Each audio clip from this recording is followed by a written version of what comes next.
યુવાવસ્થામાં તપ કરવા માટે જઈ રહ્યા છે. નગરના શ્રેષ્ઠ માણસો મળવા આવે છે, જે જ્યેષ્ઠી લોકો હોય, શ્રેષ્ઠ લોકો હોય છે.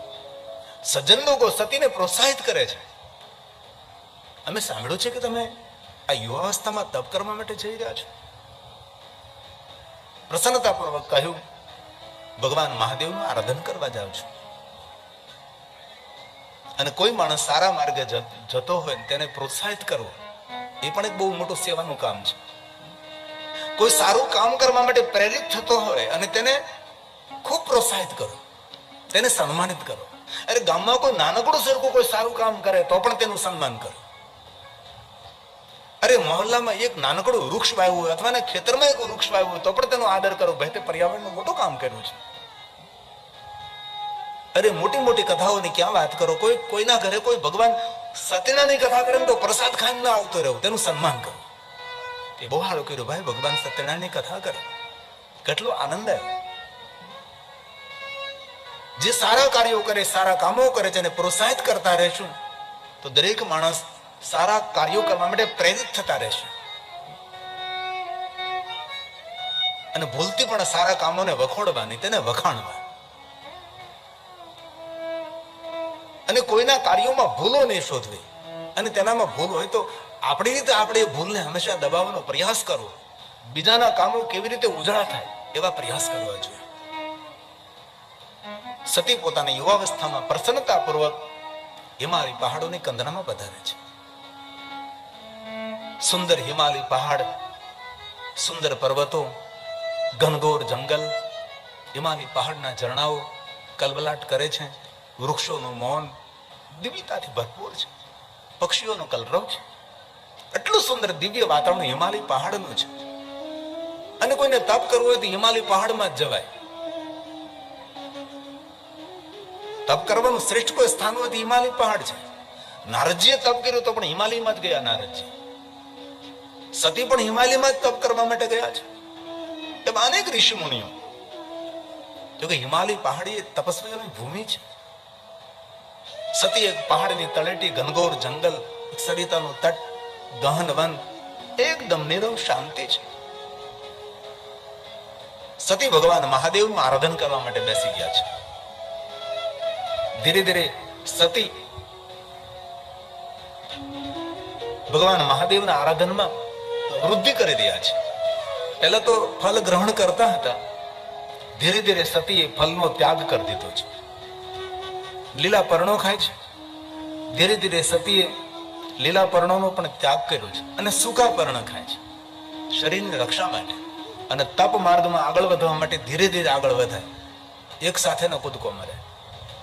પછી સૂકા પર્ણો ત્યાગ કર્યા સતી, અને પછી તો જલ પીવે છે, જલ ગ્રહણ કરે છે અને મહાદેવનું આરાધન કરે છે.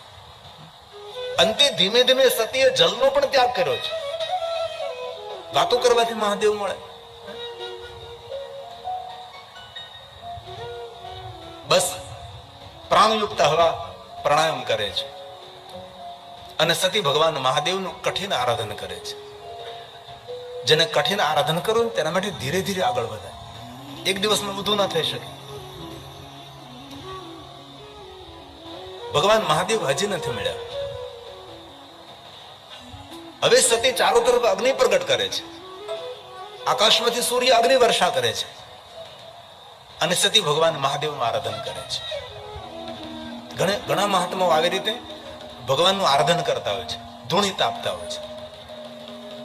અને ધૂણી તાપવાનો સમય છે ચૈત્ર માસ. એનો સમય છે 12 વાગ્યાથી 3 વાગ્યા સુધી. ઠંડીના દિવસોમાં ધૂણી તાપવા ન બેસે, એ તો સારું લાગે, બહુ મજા આવે. ચૈત્ર માસ 12 વાગ્યાનો પ્રારંભ થાય 3 વાગે ઉપરથી સૂર્ય અગ્નિ વર્ષા કરતો હોય, ચારો તરફ અગ્નિ જ્વાળાઓ બળતી હોય. એવા અનેક મહાત્માઓને જોયા છે. અને એકાંતમાં તપ કરતા હોય કે ગામની વચ્ચે ન બેસે. એ તો પ્રદર્શન થઈ જાય આપણું. એ તપ આપણા સ્વયં માટે છે, દુનિયાને દેખાડવા માટે તપ નથી. એવા અનેક મહાત્માઓને મેં દર્શન કર્યા છે કે કોઈને ખબર ન પડે કે આ સાધુ ક્યાં તપ કરી રહ્યો છે. એવા અનેક મહાત્માઓને હું ઓળખું છું. એમની સાથે મિત્રતા છે મારી. વારંવાર કે આપણે તપ સાધના અનુષ્ઠાન ગોપ્યમ ગોપ્યમ સર્વ થાય. જે આપણે તપ સાધના અનુષ્ઠાન કરીએ છીએ એ દુનિયાને દેખાડવાની જરૂર નથી, એ આપણા માટે છે. બહુ સમય સુધી એક રુદ્રદેવજી મહારાજ હતા, તેની સાથે હું રહ્યો. 90 વર્ષની ઉંમર, 3 વાગે ઉઠે. આટલી બધી સ્ફૂર્તિ, આપણામાં પણ એટલી બધી સ્ફૂર્તિ જોવા ન મળે. પણ વિચારોમાં, ખાવામાં, પીવામાં, રહેણી કણીમાં આટલો વિવેક, આટલો સંયમ. જ્યારે આપણે એમના તરફથી પ્રેરણા મળે કે જીવન આને કહેવાય છે. અને બધા સાધુઓને એક સરખા ના સમજવા. ઘણા સાધુઓ ખૂબ ભણેલા હોય છે, ખૂબ ડાયા હોય છે. આપણે કલ્પના ન કરી શકીએ એના કરતા તેની પાસે સમજણ અને સૂઝ અને જ્ઞાન અને વિદ્યા તેની પાસે હોય છે. એવું કોઈ દી અનુમાન ન કરવું કે બધા બાવાઓ માગવા માટે જીવે છે. નહીં. ઘણા સાધુઓ એવા છે કે દુનિયાને આપવા માટે જીવતા હોય છે. એની પાસે ઘણો બધો અભ્યાસ હોય છે. સતી ભગવાન મહાદેવનું આરાધન કરે છે. ગરમીના દિવસો પૂરા છે અને વરસાદના દિવસો શરૂ છે. ખુલ્લા આકાશમાં ઘનઘોર વાદળ, વીજળીનો ચમકાર, મેઘની ગર્જનાઓ, હિમાલય પહાડ, કેટલું ભયાનક વાતાવરણ હોય છે. એમાં સતી ભગવાન મહાદેવનું આરાધન કરે છે. એ વરસાદના દિવસોનો સમય પણ પૂરો થયો અને ઠંડીના દિવસો શરૂ થયા. ઠંડા જળમાં ઉભા રહીને સતી ભગવાન મહાદેવનું આરાધન કરે. હિમાલય પહાડની ઠંડી અને ઠંડુ જળ, આ કોણ સહન કરી શકે? આવું સતીએ ભગવાન મહાદેવનું આરાધન કર્યું છે. બહુ સમય પહેલા ઉત્તર કાશીમાં હું રહ્યો. અમારે એક ભારતીય હતા, શિવાનંદ ભારતીજી મહારાજ. 103 વર્ષની ઉંમર, પોતાનું કામ પોતે કરે. ઘણા લાંબા સમય સુધી એમની સાથે મને રહેવાનો અવસર મળ્યો. તેની પાસેથી ઘણું હું શીખ્યો. 103 વર્ષની ઉંમરે સવારમાં બ્રહ્મ મુહૂર્તમાં ગંગામાં સ્નાન કરે.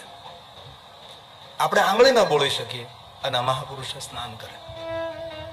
આટલી સ્ફૂર્તિ 103 વર્ષે.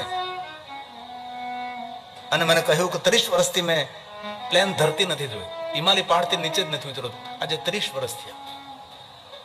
એવા અનેક મહાત્માઓ હોય છે. તેથી સાધુને જોવાની દ્રષ્ટિ આપણે થોડી બદલીએ. અને આવા સાધુઓ સમાજની વચ્ચે રખડતા ભટકતા ન હોય.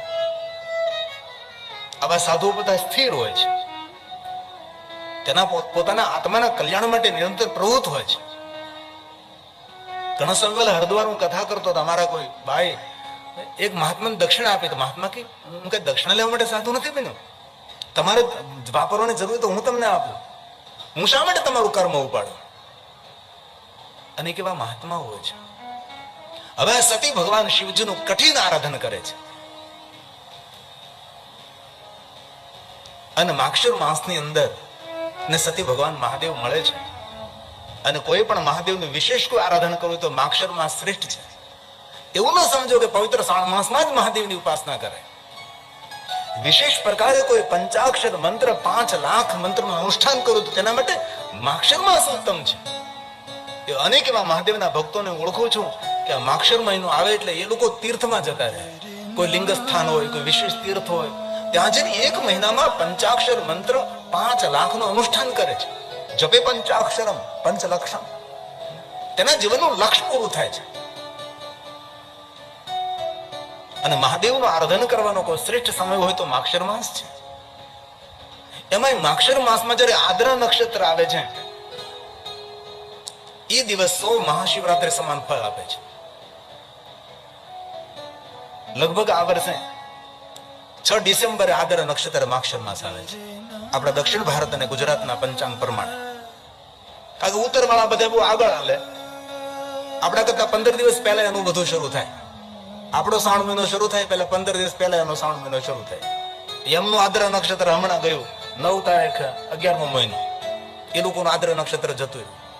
કારણ કે ઉત્તર ભારત એ માર ખાધેલો પ્રાંત છે, ડિસ્ટર્બ થયેલો પ્રાંત છે. ઉત્તર ભારતમાં બધું શિવજીની પૂજા તમે જો અસ્ત વ્યસ્ત. મહાદેવનું શિવસ્થાન જોવો તો બધું કેવું, બધું ભગવાન મહાદેવની પીઠમાં ગણપતિને બેહાડ્યા, હનુમાનજીને બેહાડ્યા, માતા પાર્વતીને બેસાડ્યા પીઠની અંદર. કોઈ મંત્ર, કોઈ યંત્ર નહીં. ઉત્તર ભારતે 700 વર્ષ સુધી વિધર્મીઓનો પ્રહાર સહન કર્યો છે. અને બાકીના 300-400 વર્ષ બ્રિટિશરો, આ બધા ફિરંગીઓ, તુર્કી લોકો, યુરોપિયનો, આ બધા આવ્યા, એને ખૂબ વેપાર કર્યો. તે ઉત્તર ભારત આખું ડિસ્ટર્બ થયેલો પ્રાંત છે અને વિધર્મીઓ ખૂબ ત્યાં રાજ કર્યું છે અને આપણી પરંપરાને ભૂલવાડી દીધી છે. પણ આપણે ભાગ્યવાન કે થોડું ગુજરાત બચ્યું, એમાં દક્ષિણ ભારત આખું સુરક્ષિત રહ્યું. તેથી ત્યાં હજી કરોડો વર્ષો જૂના શિવજીના સ્થાનો છે, લાખો વર્ષ જૂના ભગવાન શિવજીના શિવાલયો છે. તજાવરમાં તમે જાઓ તો કેટલું મોટું શિવાલય, રાજાની 4 પેઢીએ નિરંતર એ શિવાલય બનાવ્યું ત્યારે પૂર્ણ થયું. તેથી એ લોકો આપણાથી 15 દી આગળ આવે.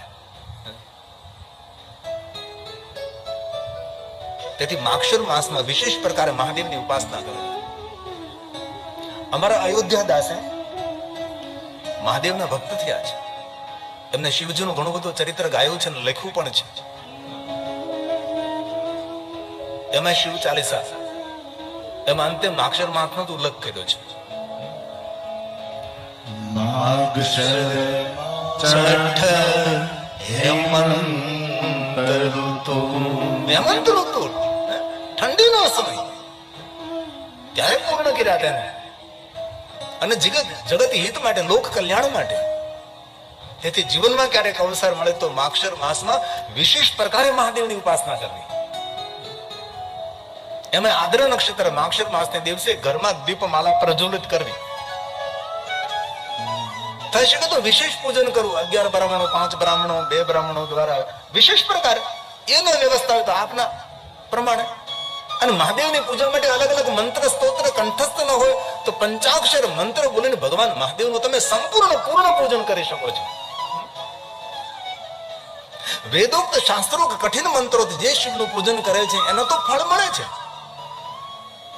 પણ જે માણસ પંચાક્ષર મંત્ર બોલીને ભગવાન મહાદેવનું પૂજન કરે છે તેને અનંત કોટી ફળ મળે છે. તેથી મનને કોઈ દી નાનું ન સમજવું કે મને કઈ આવડતું નથી. અરે શિવ મહાપુરાણમાં તો કહ્યું કે મારું કોઈ મૌનથી પૂજન કરે એ પણ મારા માટે મંત્ર છે. આવા શિવજી બહુ સરળ દેવતા છે. તેથી આદ્ર નક્ષત્ર માક્ષર માસ આવશે. શિવાલયોમાં દીપમાલા કરવાનો મહિમા છે અને તેને જ્યોતિ પર્વ તરીકે દક્ષિણ ભારતમાં ઉજવવામાં આવે છે. ઘર ઘરમાં દીપમાલાઓ પ્રજ્વલિત કરે. આપણે પણ આદ્ર નક્ષત્ર માક્ષર માસ હોય ત્યારે ઘરની અંદર દીપમાલા પ્રજ્વલિત કરી. મળે તો શુદ્ધ ગાય માતાનું ઘી, એ ન મળે તો તલનું તેલ, સરસવનું તેલ, કોઈ પણ રીતે આપણે જેમ દિવાળીમાં દીપ પ્રજ્વલિત કરીએ એ રીતે આદ્ર નક્ષત્ર માક્ષર માસને જ્યોતિ પર્વ તરીકે ઉજવવું જોઈએ. તે દિવસે ભગવાન મહાદેવજી બ્રહ્મા અને વિષ્ણુની સામે જ્યોતિ સ્વરૂપે પ્રગટ થયેલા હતા.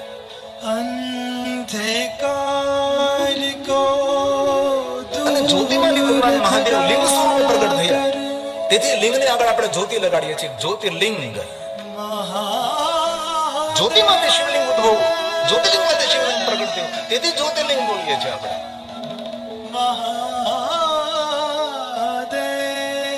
જે દિવસે ભગવાન મહાદેવના નિરાકાર લિંગ સ્વરૂપની પૂજાનો પ્રારંભ થયો તેને આપણે મહાશિવરાત્રી કહીએ છીએ. આખું વર્ષ જે માણસ મહાદેવનું પૂજન ન કરી શકે એ માણસે મહાશિવરાત્રિના દિવસે ભગવાન શિવનું પૂજન કરવું. અને આદ્ર નક્ષત્રના દિવસે જે માણસ ભગવાન મહાદેવનું પૂજન કરે છે તેના માટે મહાદેવે વચન આપ્યું છે કે એ મને મારા કાર્તિકેય જેટલો વાલો લાગશે. ભગવાન સ્કંદ, મુરગડ, ષડાનંદ. તેથી આપણે સૌ યાદ રાખવાનું છે 6મી તારીખ 12મો મહિનો 6 ડિસેમ્બરે આદ્ર નક્ષત્ર માક્ષર માસ આપણા પંચાંગ અનુસાર છે. આજુબાજુમાં કોઈ જગ્યાએ શિવાલય હોય તો દીપમાલા પ્રજ્વલિત કરજો. ઘરમાં દીપમાલા પ્રજ્વલિત કરજો. સંધ્યા સમયે આપના ઘરમાં મહાદેવનું લિંગ સ્વરૂપ હોય તો તેનું પૂજન કરજો. નહીંતર માટીમાંથી શિવલિંગ નિર્માણ કરીને પાર્થેશ્વર મહાદેવની પૂજા કરજો.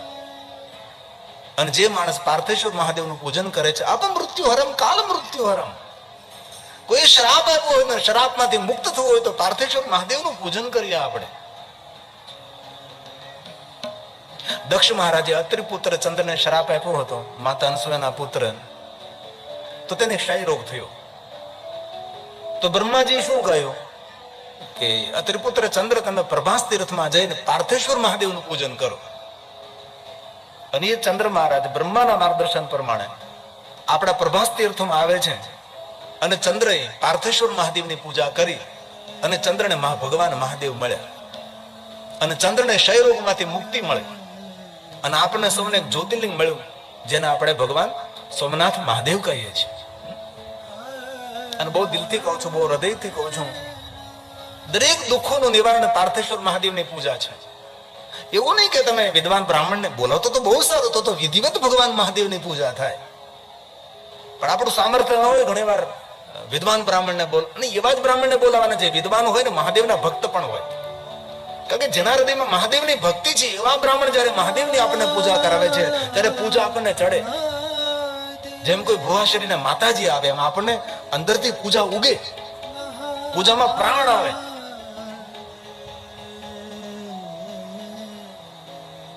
અને કોઈ ન મળે તો આપની રીતે આપ પાર્થેશ્વર મહાદેવનું પૂજન કરી શકો છો. માટીમાંથી શિવલિંગનું નિર્માણ કરવા, અને ક્યારેક અવસર મળે તો તુલસીની પાસે બેસીને પાર્થેશ્વર મહાદેવનું પૂજન કરવું. ક્યારે અવસર મળે તો બિલવૃક્ષની નીચે બેસીને પાર્થેશ્વર મહાદેવનું પૂજન કરવું. શિવ મહાપુરાણ ગ્રંથમાં તો બહુ મોટો વિસ્તાર છે પાર્થેશ્વર પૂજાનો. જીવનની દરેક કામનાઓની પૂર્તિ કરવા માટે પાર્થેશ્વર મહાદેવની પૂજા કરવી. રામજીએ પાર્થેશ્વર મહાદેવની પૂજા કરી, દ્વારકાધીશ પાર્થેશ્વર મહાદેવની પૂજા કરી. અરે રાજા દશરથે ગુરુ વશિષ્ઠ મહારાજે માર્ગદર્શન કર્યું કે ગુરુ વશિષ્ઠ મહારાજ કહે છે, દશરથજી તમારા કુળમાં તો મહાદેવ છે, તમે તો મહાદેવના પરમ ભક્ત છો, આવી રીતે માટીમાંથી શિવલિંગ બનાવો, તેનું પૂજન કરો.